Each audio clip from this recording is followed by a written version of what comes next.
Okay, this time I call to order the September meeting of the Cranston City Plan Commission. Before we do the minutes, I just wanted to welcome Ken Kirkland, who is our new Assistant Director and Principal Planner. He has probably familiar to most people here because he has done some internships and other things here for the planning office. So welcome aboard. Okay, at this time I'll let's consider the minutes of our regular meeting in August. Are there any questions or corrections?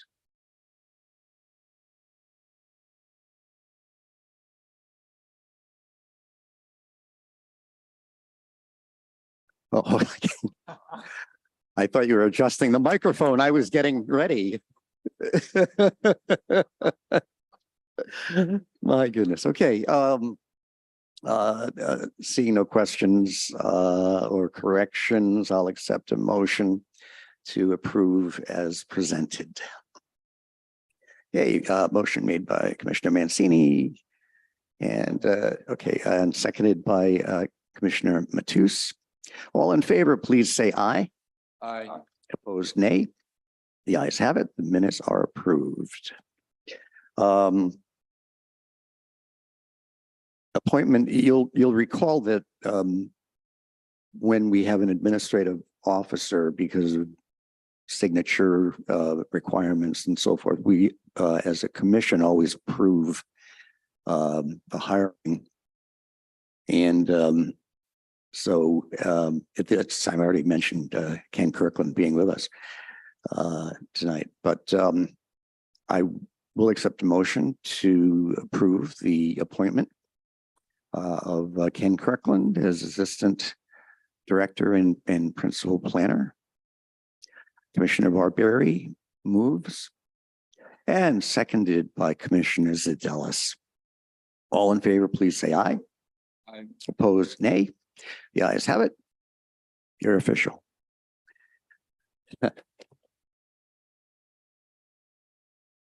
Okay, zoning board of review. The applicant has asked us to continue the first item, Domain Realty. That's the Oaklawn Avenue sign. So I'll accept is this going to be continued to? Okay, so we'll yeah, we'll continue this. We'll need a vote. I'll need a motion to continue this first item to the October meeting, which is the 3rd, October 3rd.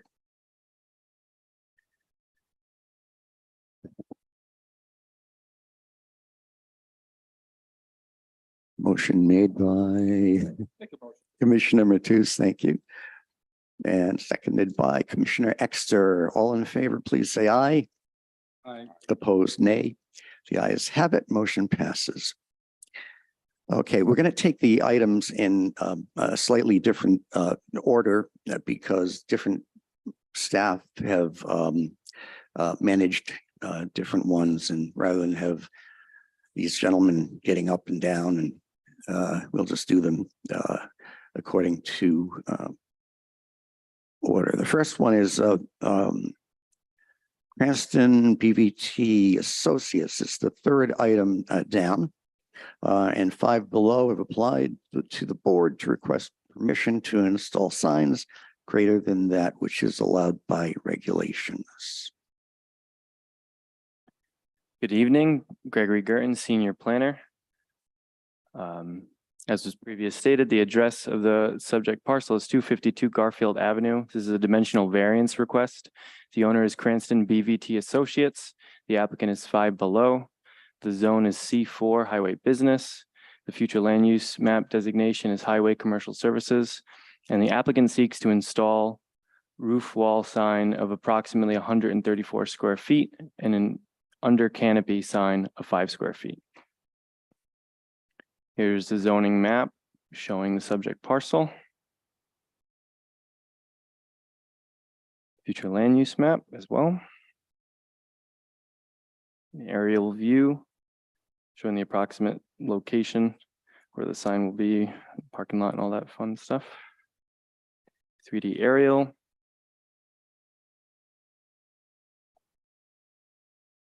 Street view just showing the facade of the building.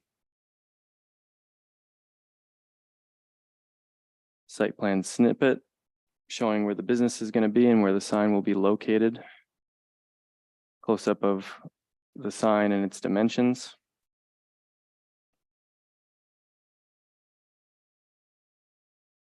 This is a proposed canopy sign rendering. And the findings. So the subject parcel is located within a series of 5 connecting buildings of commercial retail use in the C4 zone on Garfield Ave. The applicant is retrofitting a commercial retail business on site and seeks to install 2 permanent signs, of which would be a roof wall sign and an under canopy sign to be located on the building. The applicant requires relief for total sign area of a roof wall sign and an under canopy sign. To install a roof wall sign of approximately 134 square feet, where a maximum of 35 square feet is allowed. And to install an under canopy sign of 5 square feet. It's salient to note that an under canopy sign or a projecting sign that customers would walk beneath is not explicitly defined, restricted, nor prohibited within the zoning code. According to section 17.72.010, signs, projecting signs in the C4 zone are allowed to measure a maximum of 20 square feet.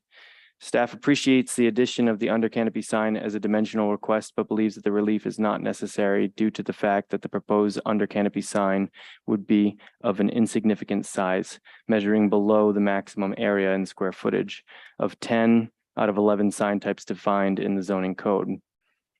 Although roof, wall, and canopy signs specifically are less common within the Cranston Parkade, abutting retail businesses, all display similarly proportional signage on the front facing facade. The proposed retail store and signage would be located on a building setback more than 400 feet from the road on a site fronting on Garfield Avenue, which is a highway commercial district in character. So the comprehensive plan's land use principle 4 advises to protect the natural, historic, and visual resources that define the neighborhood. Staff generally agrees with the applicant's assertion in the project application that the proposed signs are proportional to the site and surrounding businesses and does not believe these signs would have a substantial negative impact on the visual resources of the neighborhood, particularly within a commercial corridor such as the Cranston Parkade. Due to the finding that the application requests relief for sign types and sizes that are generally proportional to the building facade and other signs on site in the existing plaza, staff recommends the City Plan Commission forward a positive recommendation on the application to the Zoning Board of Review. Okay, thank you, Mr. Curtin. Is the applicant here this evening? Yes. Would you like to speak?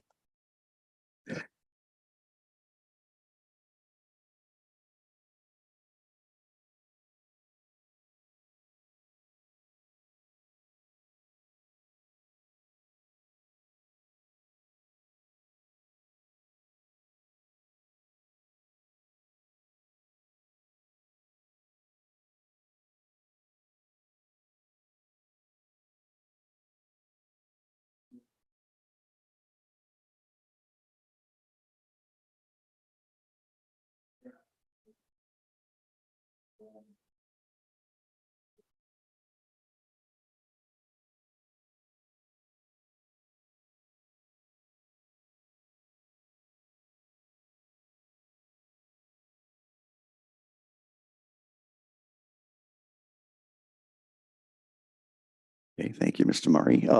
Actually, I did have before I throw it to the commission, I had a question. Now in the parkade, I'm trying to remember, but I saw it in the photo that the other stores, at least in the view that we had their signs on the canopy, not but now are there any other stores that have signs, above the canopy? To your knowledge?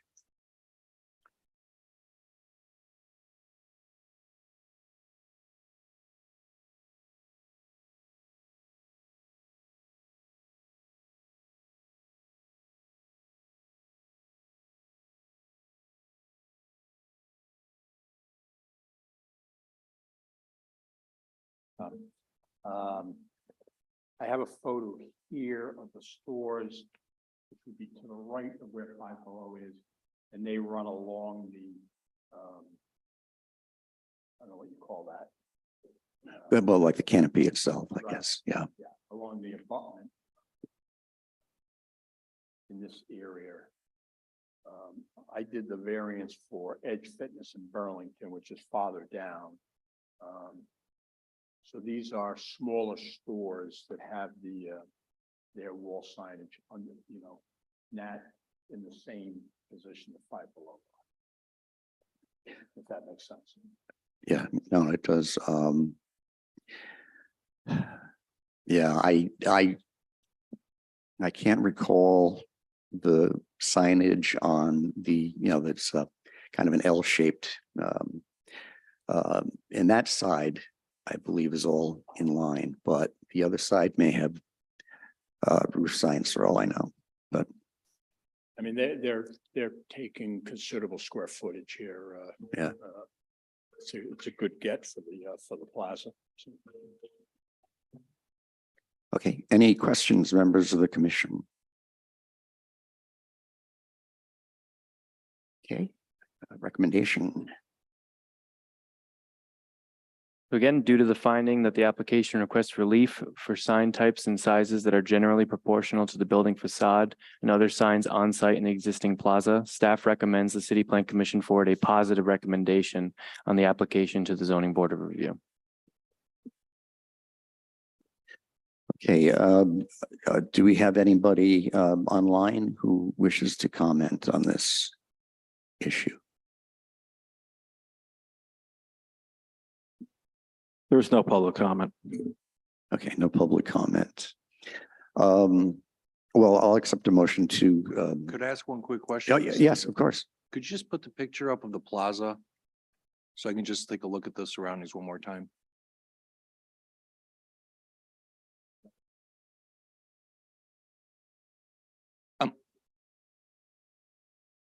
Yeah, that one there. Yeah.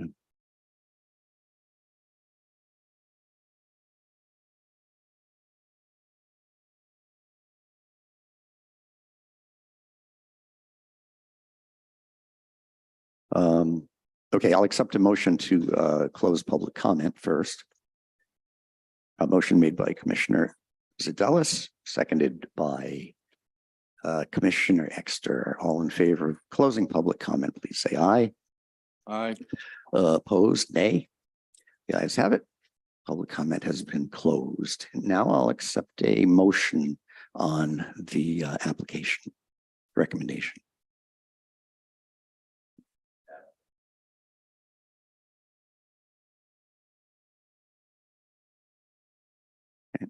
Commissioner Zadelis moves support staff recommendation and seconded by Commissioner Barberry. All in favor, please say aye. Aye. Opposed, nay. Okay, the motion passes. Next item. Benjamin and Colleen Hanson have applied to the board to allow a new single-family home to be constructed in a C4 zone on Main Street, way out in Hope. The subject parcel's address is 195 Main Street. This is a use and dimensional variance request. Again, the owner and applicant is Benjamin Hanson and Colleen Hanson. The current zone is C4 highway business, along with the future land use map designation of highway and commercial services. The applicant seeks to rebuild an existing residential dwelling and seeks a variance for use and front setback. So here's just an aerial showing the location of the subject parcel.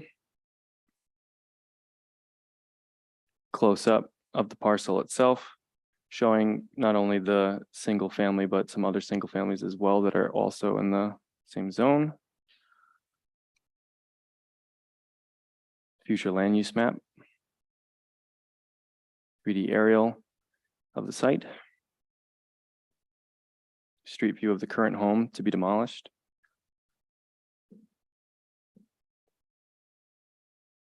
Proposed site layout.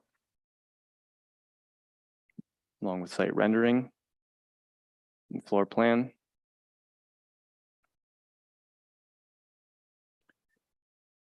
The findings are as follows. The applicant seeks to rebuild an existing single-family residential dwelling for single-family residential use in the C4 highway business zone. Thus, the immediate request amounts to a use variance due to the zoning restrictions. The existing home and foundation will be removed. And according to the city's records, the original dwelling was built in 1841, therefore predating zoning by quite a bit and having been of a residential use prior to both the existing zoning designation and the future land use map zoning designation. The property exists within a neighborhood zone C4, which is dominated by non-conforming single and two-family homes. The subject parcel directly abuts a residential zone of A20. The applicant seeks relief also for front setback. The applicant seeks to construct a single-family dwelling with a front setback of 21.9 feet, where a minimum of 40 feet is required. All other dimensional requirements will be met by the applicant in conformance with city standards. So the comprehensive plan supports the preservation of existing residential neighborhoods through land use element principle 4, which seeks to protect and stabilize existing residential neighborhoods by basing land use decisions on neighborhood needs and quality of life, and housing action 14 to preserve the quality and character of the built environment in selected areas throughout Cranston. Staff recognizes the inconsistency between existing and designated zoning of highway business, highway commercial services, and the established residential use and surrounding residential neighborhood. Policy language outlined in the comprehensive plan is applicable and consistent with this proposal. As use variance requests maintain a high standard of review, it's crucial to assess the application with focus on appropriate land use, neighborhood consistency, and consistency with the comprehensive plan future land use map. With this, staff has no outstanding concerns with the outcomes that would be created with a positive consideration of the proposal as presented, due to the fact that the subject parcel is pre-existing non-conforming to zoning and is entirely surrounded by residential uses despite the zoning designation of C4. The recommendation is that due to the finding that the application is compatible with the surrounding neighborhood, requires minimal dimensional relief, and in recognition of a clear zoning inconsistency, staff recommends the City Plan Commission forward a positive recommendation to the Zoning Board of Review. Okay, questions from the commission? Commissioner Frias.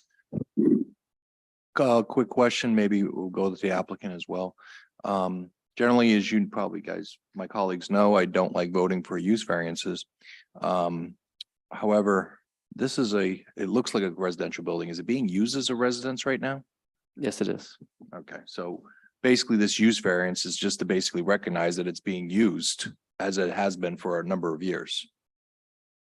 1841. Yeah, so not really.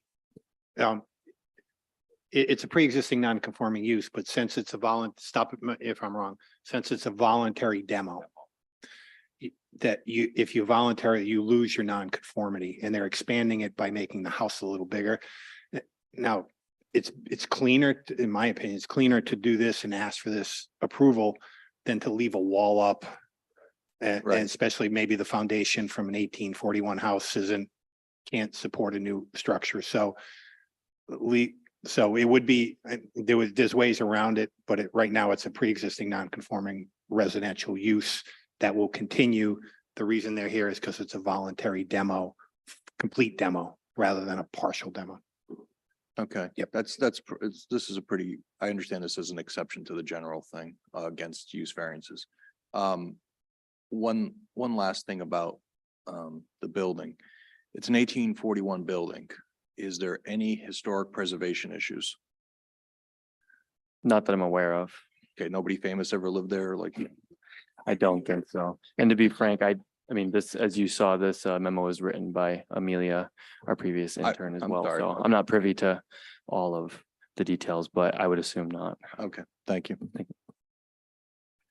Okay, thank you, Commissioner. Yeah, I had a question that was similar to that, and just for my edification, I know that some of the matters that come before this commission have to go before the City Historic Preservation Committee. What, does anyone know what triggers that review, that this would not be subject So, to? Mr. Chairman, Yes.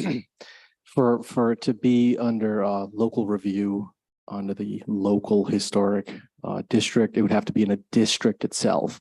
Fiskville has no designation. There may be houses down there that are national register. I don't know of them, but that would have really no bearing on this. Okay, thank you. Yeah, that answers my question. Any other questions, comments, members of the commission? Mr. Murray, is this, I'm sorry, I didn't know this is one of yours. No problem. Let me just add a little color to this. First of all, you know, you're old when the applicant played T-ball with your son. So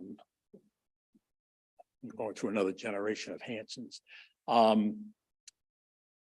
This house has been in the Hanson family. Ben's grandmother used to own the house and lived there. He and his wife moved from behind Stop and Shop, I think, to there recently. They have one child. They're expecting to expand their family. If the house could be saved, it would. It's got a stone foundation. The rafters will not support any new construction, and that's why they're looking for a replacement. They're trying to observe the same setback because of they have a pool in the backyard, and so that's why the front setback relief is being asked. Yeah, I know later this evening you're going to talk about the comp plan and things. You know, I think somebody should make a note. I almost fell over when I found out this whole area was zone C4. When you come down Hope Road to take the left down Main Street, entering Fiskville, that whole stretch is C4. I went there again 7 o'clock this morning. There are no commercial uses on that side of the street. I think Situate's on the other side. When you get to Jackson Flat River Road or whatever that road is, there is a automotive dealer there. But I looked again. I mean, you had to get down to Ken Kirkland area when you get to he's the designated expert on Coventry, West Warwick, Situate. It's all residential. So I think really the city should look at possibly, you know, rezoning this to a more appropriate. Ironically, right next door to the Hanson house is a 2 6-unit condos building. So, you know, so that we're not in the middle of Hootersville here. It's, you know, there's 12 units of condominiums right next door to his house. So, I understand, you know, I mean, I was concerned about the age of the house, but it has no historic designation, but the Hansons kind of grew up in Fiskville. It was a large family, and Ben ended up buying this house after his grandmother died. So I'm happy to answer any other questions. But it's not a question, but just an observation. And, you know, having been down that road, as we probably all have, the setback doesn't bother me because, as I recall, most of the houses are non-conforming in their setback, their front yard setback. So it would not, you know, affect the streetscape. Okay, are there any members of the public online who would like to be heard on this matter? There is no public comment. Okay. Being no public comment, I'll accept the motion to close public comment. Motion made by Commissioner Barberi, seconded by Commissioner Mancini. All in favor, please say aye. Aye. Opposed, nay. The ayes have it. Public comment is closed, and now I'll accept a motion on the recommendation.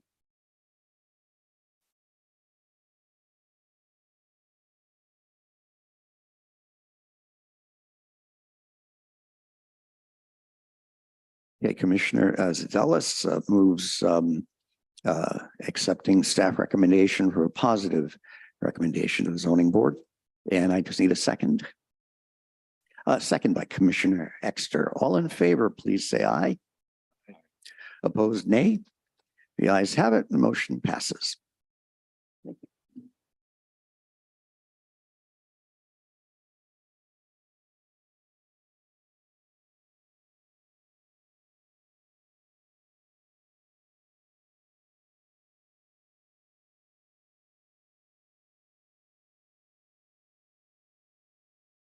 Okay, Mr. Kirkland has the next two.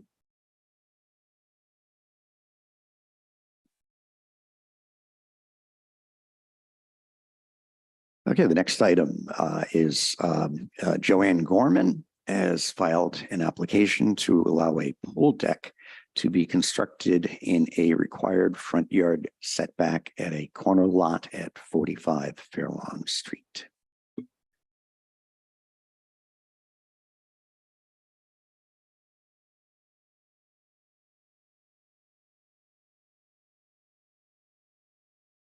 Right, for the record, Kenneth Kirkland, Assistant Director, Principal Planner. So this here is this is a request for a dimensional. Close to the mic, Ken, because it won't pick up, but, and just hold your finger down on the button. All right, so this is a Okay. request, this is a dimensional variance request. The applicant is the owner, one Joanne Gorman, 45 Fairlawn Street. And actually, this is a corner lot, 45 Fairlawn and 0 Lakeside Avenue, plat 4 lots 1447 and 1448.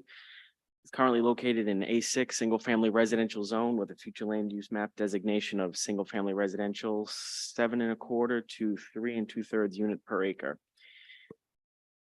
So the applicant is seeking to request to retain an existing pool deck that was illegally constructed to remain in a required front yard setback of an existing corner lot. Here we have an overview. You can see here, so the 1448 is actually the house lot. 1447 is considered the backyard and the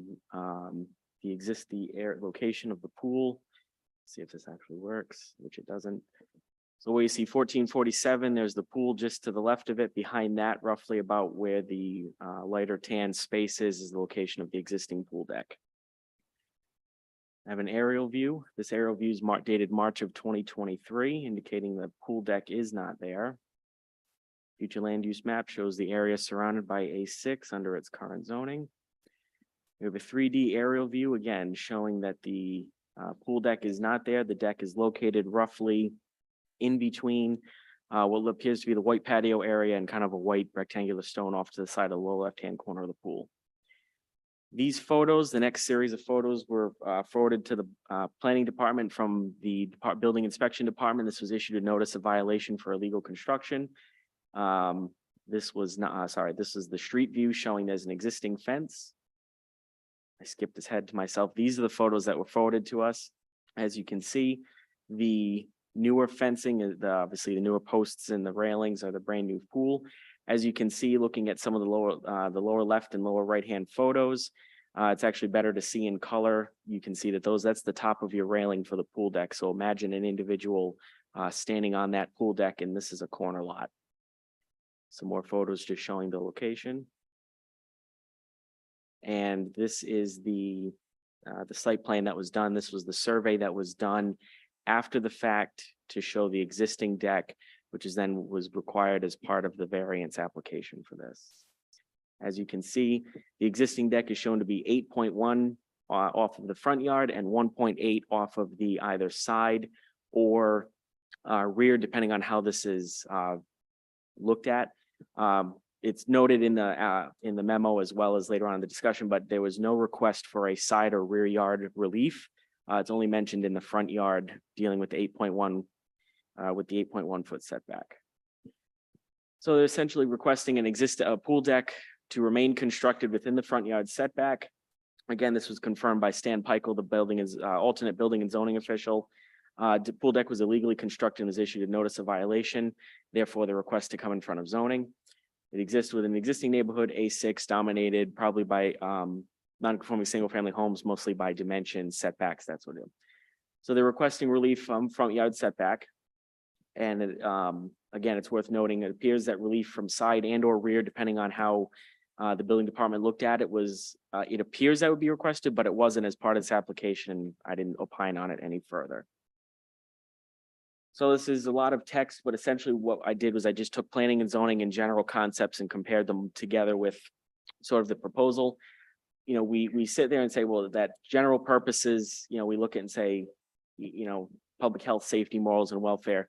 An illegally constructed pool deck that, you know, bypasses all of your building inspection requirements, you know, you can't say that, you know, there's no indication this was even safely constructed, which is your basic function of building code.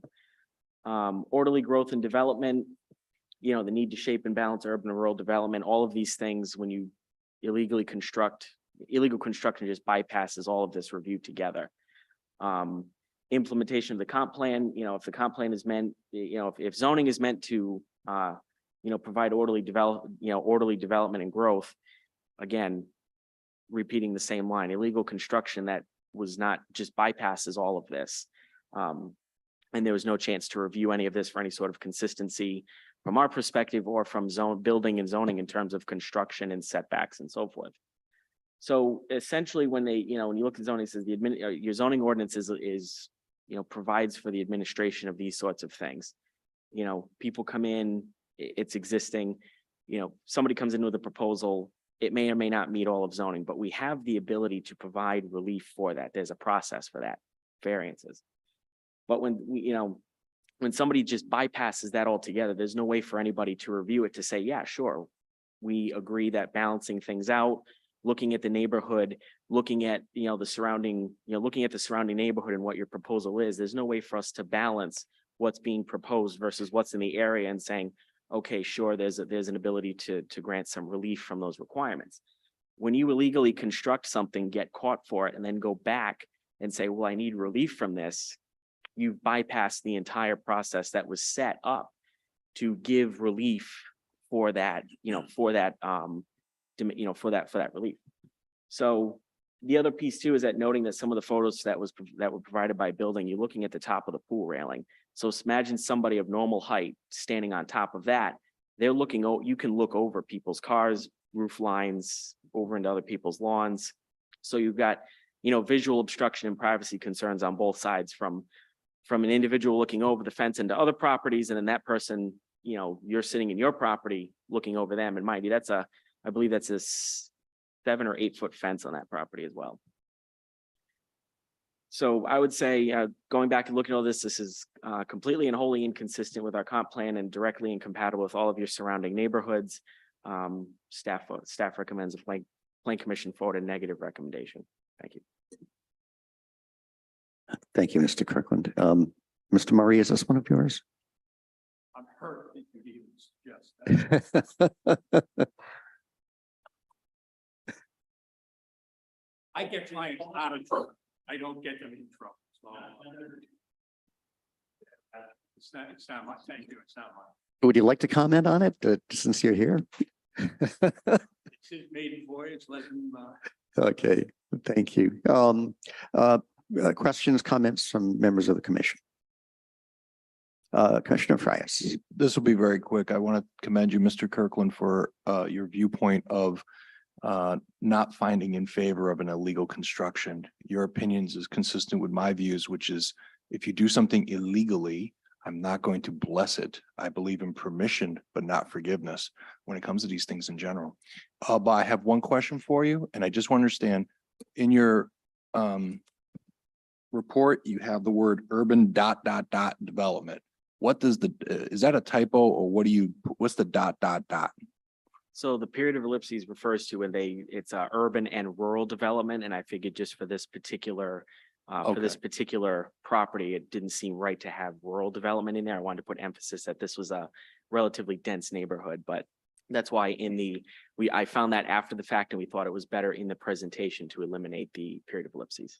That's fine. Just that Cranston is urban, suburban, and rural, and primarily suburban, as you'll hear on the comp plan eventually. Thank you.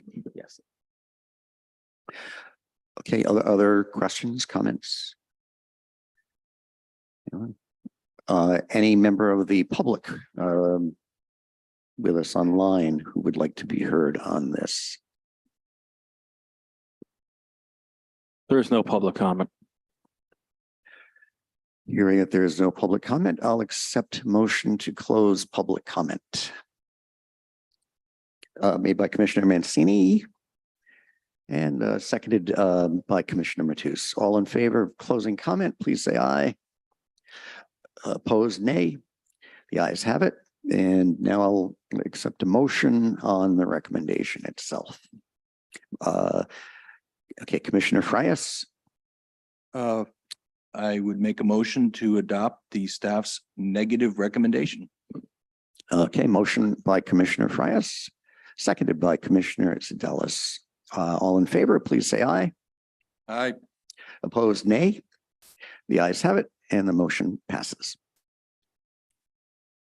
Next item, Force Realty LLC and AL Events LLC have filed an application to allow a banquet facility to operate at 56 Rolfe Square. My eyes are going.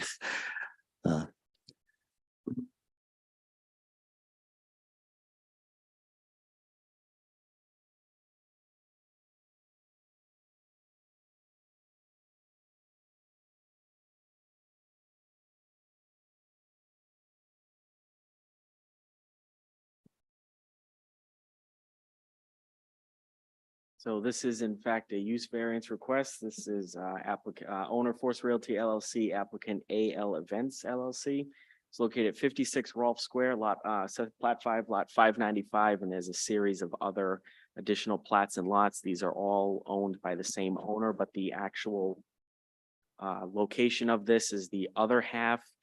This is the old Citizens Bank tenant space at the end. So the right half of Citizens Bank was cut up and turned into a branch of Centerville. This is the remaining left half of the old Citizens Bank tenant space. So this would probably be like 54 Rolfe Square when it gets split in half. This is zone C3 general business with a future land use map designation of neighborhood commercial services. They seek to allow the operation of a banquet facility, but really refer to it as event space in the application in a C3 zone. And I know that the attorney, Bob Murray, is here on behalf, showing the zoning map, C3 all around. This is in fact the Rolfe Square area, goes from Park Ave down to about Lawrence, and then kind of extends a little bit down further to the funeral home.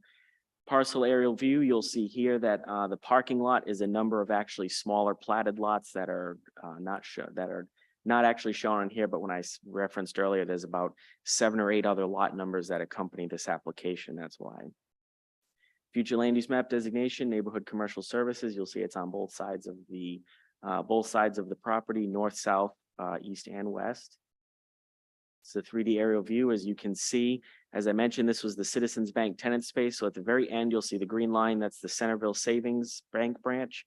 This is the left-hand side of it with the light gray area where the Citizens Bank sign used to be. This is the street view of that. You'll see what I mean when it was an old tenant space cut in half.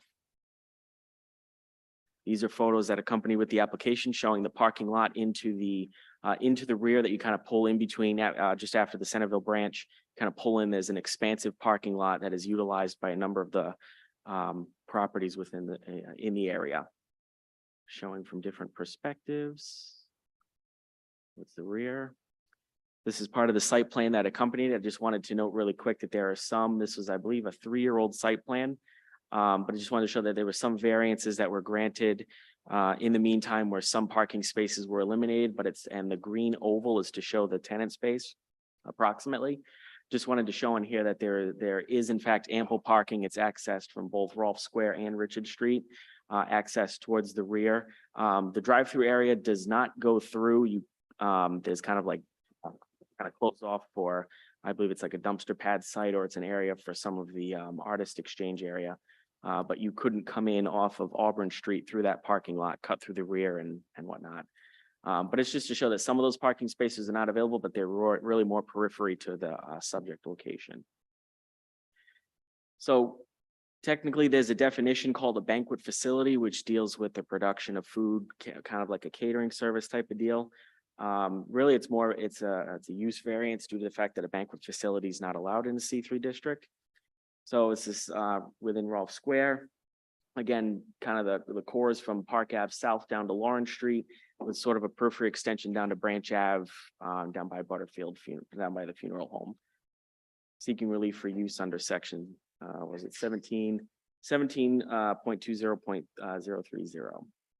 So kind of going through the analysis, one of the big, I don't want to go through the whole thing. There's a number of independent economic development goals and policies that discuss about certain areas of economic redevelopment and or revitalization. They talk about different areas, Rolfe Square being italicized, bold and underlined, just for to bring that to a point. The main piece that I wanted to put onto this as part of the analysis was that we do a very good job of defining uses in our ordinance. And not because I'm sitting in front of the commission saying this, but I have used the city's ordinance as an example for other municipalities in terms of defining uses, so that when people come in with a particular use, we can figure out what it is. So in the ordinance, they define what a banquet facility is. And while that's not allowed in a C3, the application was more describing what would be known as kind of an event space. And part of the analysis on this was that it's not the first time where, you know, if your C districts are seen as sliding scales of intensity for uses, for commercial uses, where, you know, you go from your smaller, you know, corner bodega sort of thing, or small commercial, all the way up to your heavy gross and, you know, heavy gross commercial areas that are short of industrial. We see those as sliding scales, C1 through 5. On here, you can almost see that the event space is a less intense version of a banquet facility.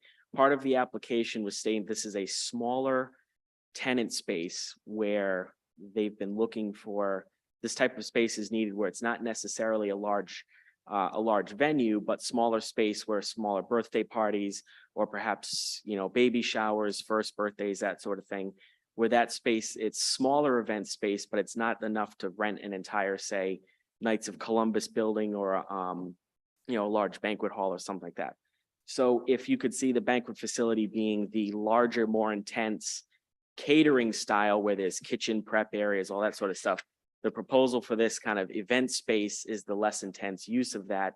And as part of this is saying, well, you know, you've got neighborhood commercial. Some of these smaller spaces would be utilized by the local area, rather than people coming in for some of these smaller spaces, because they would find smaller spaces closer to them away from these areas.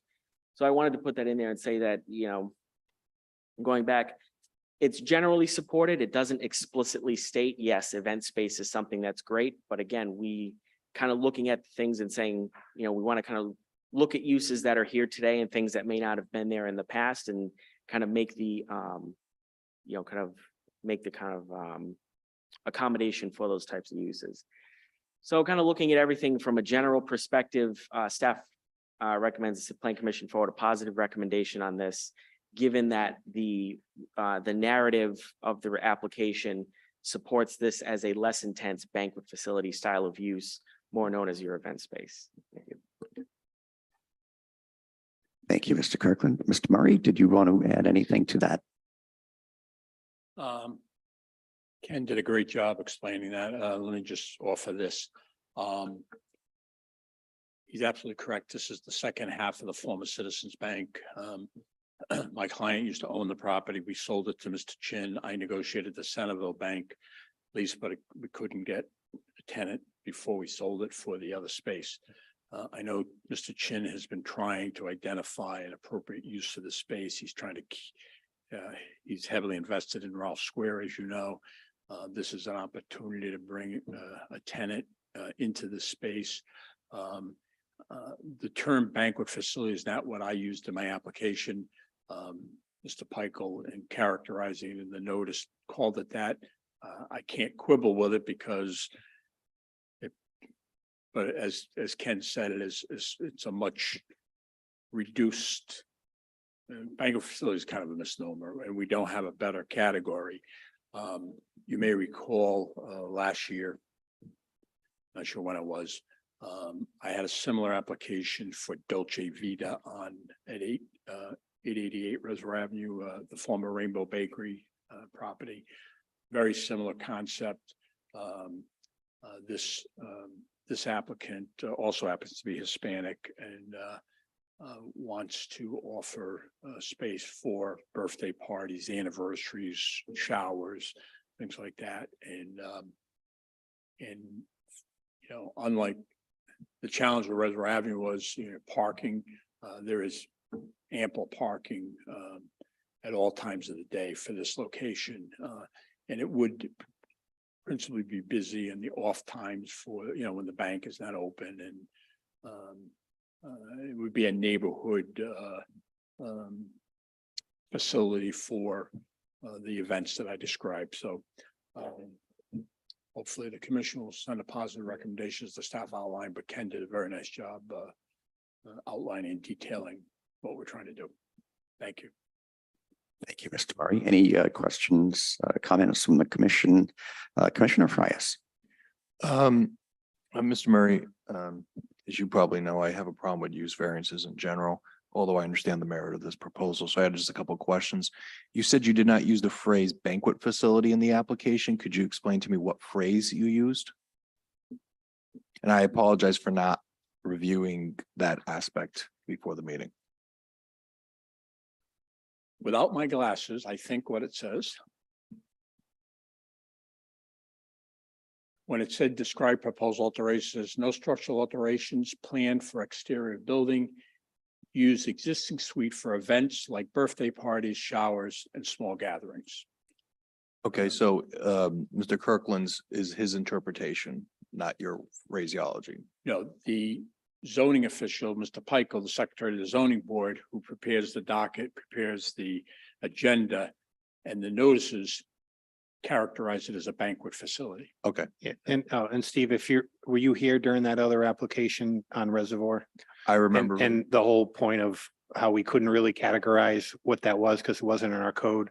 And just for everyone's, for what it's worth, even though you can't use it for this application, under the new law that's coming in, if something's not specifically defined in our code, some use, it directs the administrative official to try to find the closest use that is in our code and review the application that way, which I think is what they're doing here.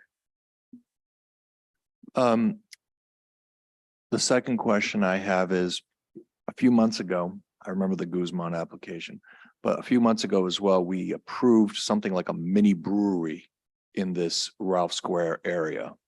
So you say there's adequate parking right now for this, let's call it mini banquet facility. Have you taken into consideration the fact that there'll be also a mini brewery there? And will there be adequate parking and not congestion if we have both facilities operating? Because that was also a use variance. Sure. That's the Iron Stag Brewery at 72 Ralph Square. They haven't opened yet. Mr. Chin also owns that building. So we have a field of parking to service these buildings. If you recall, we actually took a few spaces away for the Iron Stag because they're going to have an outside seating deck or patio. The off-street parking for the Iron Stag Brewery is pretty well defined in the area directly adjacent to the building. As this layout shows, not only next to the Centerville Bank, along the frontage of Ralph Square is there substantial parking. It goes all the way to the back street and around. Based on all the current uses, Batola Pizza, I apologize, I can't remember all the tenants, which principally operate during the day, except for the pizza. Mr. Chin was satisfied that he has enough parking because he has two interests, filling the space, but also not being incompatible with his other tenants. And he felt that this proposed use could exist in harmony with not only Iron Stag, but the other uses in that stretch of buildings. Thank you for your answer. Basically, as I indicated at the start of my comment, I usually have a problem with a use variance. And I understand, Mr. Kirkland, the arguments you've made is very meritorious, and also you, Counselor Murray. But see, my concern is once you start changing one parcel's use and another parcel's use in this area, there has to be a big picture of it. And that was kind of why you don't have use variances, because you make one change here and then a change there and change there, and all of a sudden the place is kind of messed up. I don't think it will be messed up, or maybe it won't be messed up, but just generally, that's probably why I'm going to be voting negative on this, but I understand I'll be in the minority, and my assumption is, and I just want to explain my reasoning on the use variance. Thank you. Can I just offer one final thought? And I understand Mr. Fry, the basis of Mr. Fry's is concerned. You know, at some level, I think we have to not be practical, but look at the situation as it is. We have Mr. Chin's owned the property for 2 years. He has tried to find tenants. He is very concerned about not having empty window space along Ralph Square. I don't think anybody is in favor of that. So this is an opportunity to bring a tenant in which can fill the space and be compatible with not only the rest of his tenants, but be a good use on the street. And the only comment I'll make about this banquet facility thing, you know, I'm old enough to remember the 1025 Club, the Club 400, I mean, those are banquet facilities, Venus de Milo. So I understand why they tried to, Mr. Pikel tried to pigeonhole this into something, but I think we all know that that's not what we're talking about here. So, thank you. Thank you, Mr. Murray. Mr. Murray, any other questions, comments, members of the commission? Do we have anybody online who would like to be heard?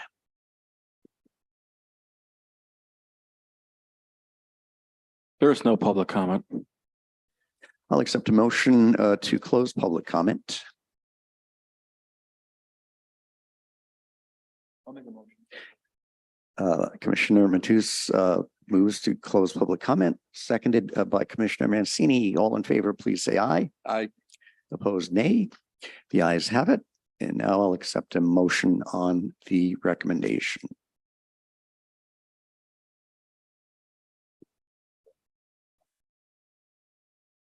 Commissioner Barberi moves to support a staff recommendation with a positive recommendation to the Zoning Board of Review. Is there a second? Seconded by Commissioner Zadelis. All in favor, please say aye. Opposed, nay. Okay, Commissioner Frias votes nay. The remainder vote aye, and the motion passes.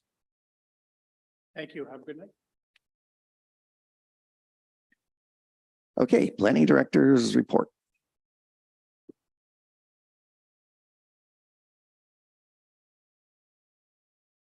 Thank you, Mr. Chairman.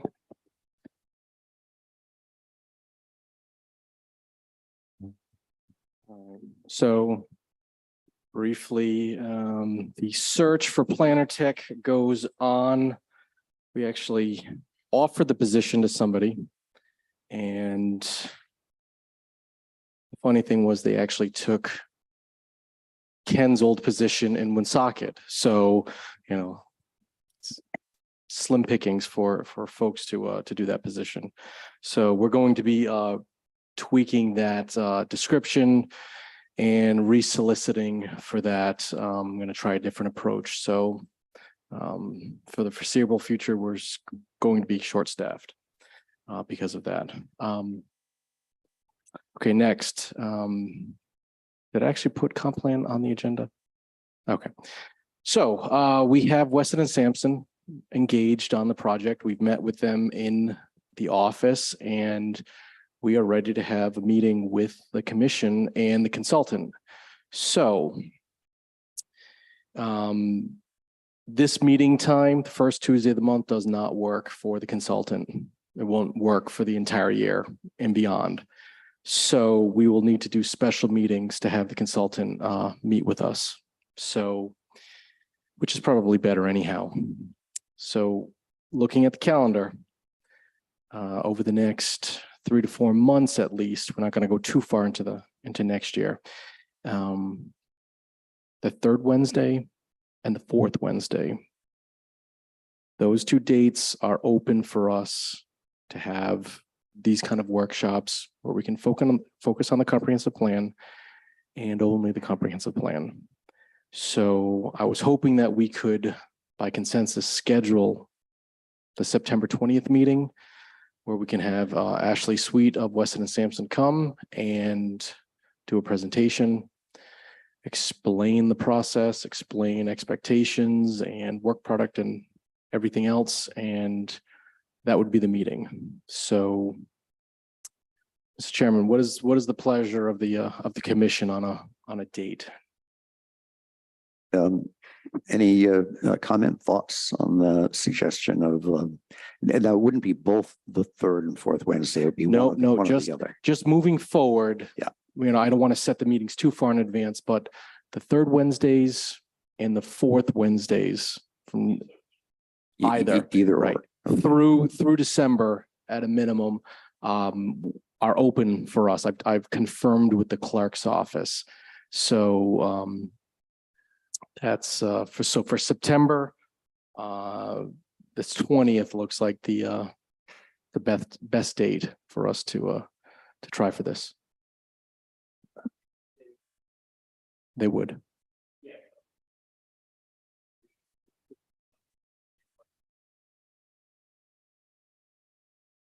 Commissioner Frias. For this month, I can do either the 27th, but just for the rest of this calendar year, I would suggest the third Wednesday because the third Wednesday sometimes can be around Thanksgiving. I mean, the fourth Wednesday could be close to Thanksgiving or Christmas. I don't have the calendar right in front of me, but usually and then the other thing is on the last Wednesday, remember, then the next week, we're going to be right back here. So, you know, on the first Tuesday of the month. So probably it'd be better to have the spacing as in, unless the commissioner does not like one if we don't like the third Wednesday, that's okay. But I'm just trying to be logistically what I think probably works better. It gives time for the staff and that there's spacing between the meetings. And for the rest of this calendar year, the last week is usually you're close to Christmas or Thanksgiving potentially. So for November, it's the 15th for the third Wednesday. And in December, it's the 20th. So now this is not the only, I'll get to that. We have other business that we have to address this fall. That's not comp plan for special meetings. So for right now, let's just schedule this special meeting and then we'll get on to the next items we have to schedule. So does the 20th of September work? 6:30 here for the commission to have the the kickoff with Weston and Sampson? It does for me. And I for the same reasons that Commissioner Frias mentioned about the third Wednesday, giving us at least a week before the next regular meeting. And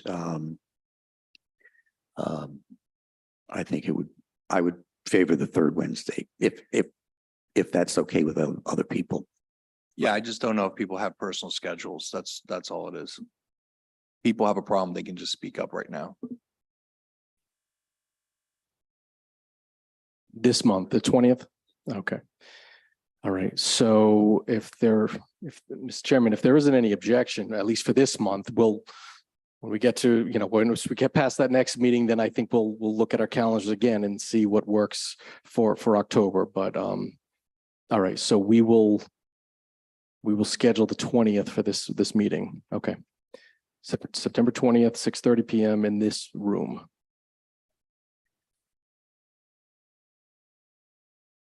Right. Yeah. And Bob Coop. Yeah. Oh yeah, these will be publicized. People will know that these are. Okay. We will let them know. Okay, so next item that's coming up. I don't know if you heard, Costco is coming to the city, meaning that they're starting the process with us. So this application, this is no longer a secret. They are going to be asking for a comprehensive plan amendment. Going to be asking for a zone change for that parcel. It's zoned industrial. It's got an industrial it has a land use categorization based upon the prison, which is going to be gone. So that has to be adjusted.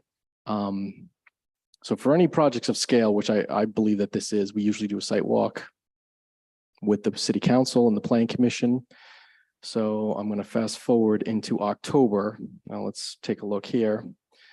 October, we usually do these meetings on a Saturday morning. We don't want to have it too far from the meeting. Our meeting would be scheduled, hopefully, if everything goes well, for November 6th. I'm sorry, November 7th. November 7th. Do we have an election day on the 7th in this city? We have an election on October 5th for Ward 6. October, but not November. I thought, sorry. Okay, so November 7th, there is not an election. It's coming up on this calendar, so I didn't realize that okay. So what I'm looking at is either October 14th or October 21st for the special site walk with the city council for the zone change comprehensive plan amendment in the Costco application. So what is the pleasure of the commission for one of these two dates? Which one is not Columbus Day weekend? Columbus Day weekend is, Columbus Day is on the 9th. So this is after that.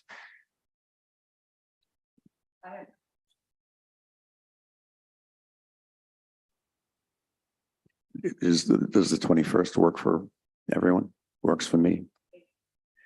Okay, The 21st. So these, we usually get these started pretty early so that we end early. So I think what we've done in the past, I think we've done 9:30 a.m. on site for these. So, okay, there'll be a then this reminder would about be- that, but that's the date I'll circle, the 21st.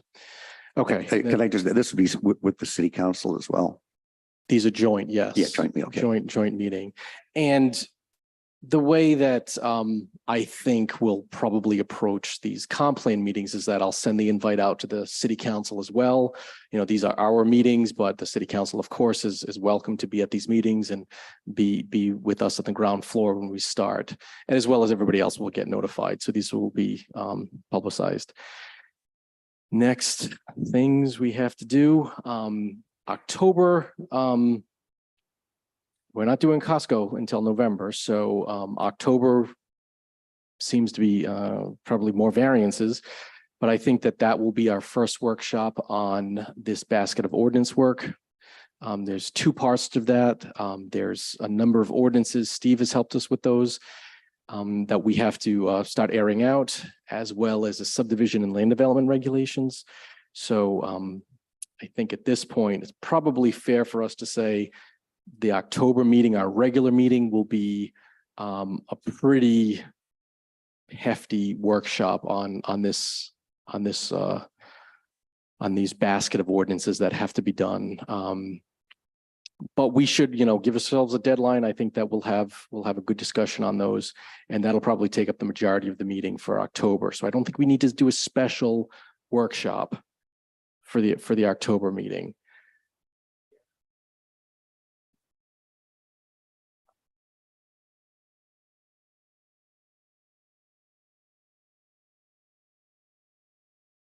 Right.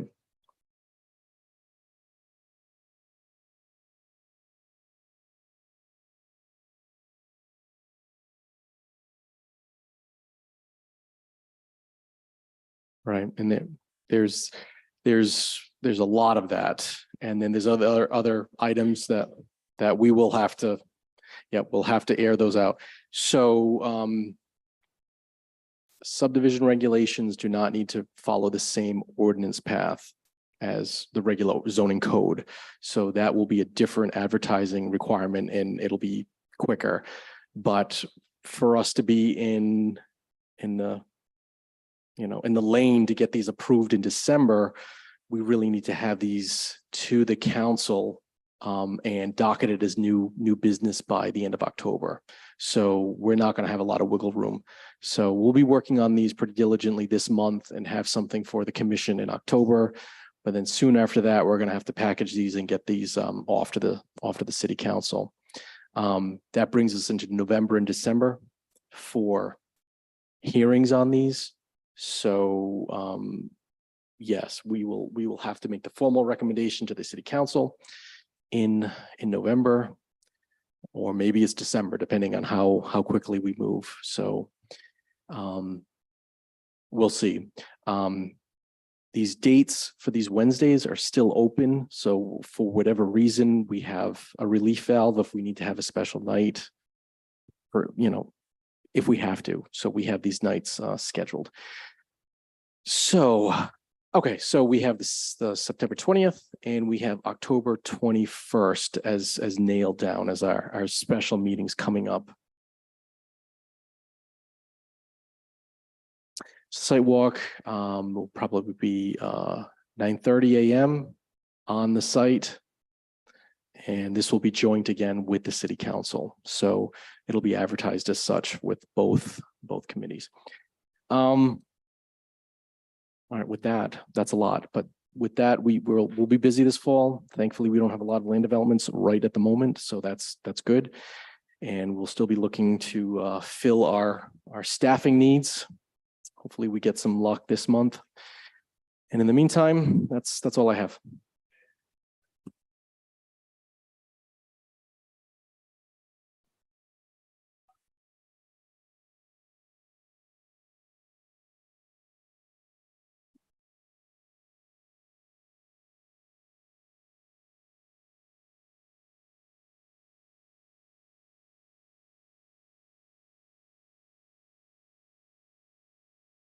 That's a good point. Yeah.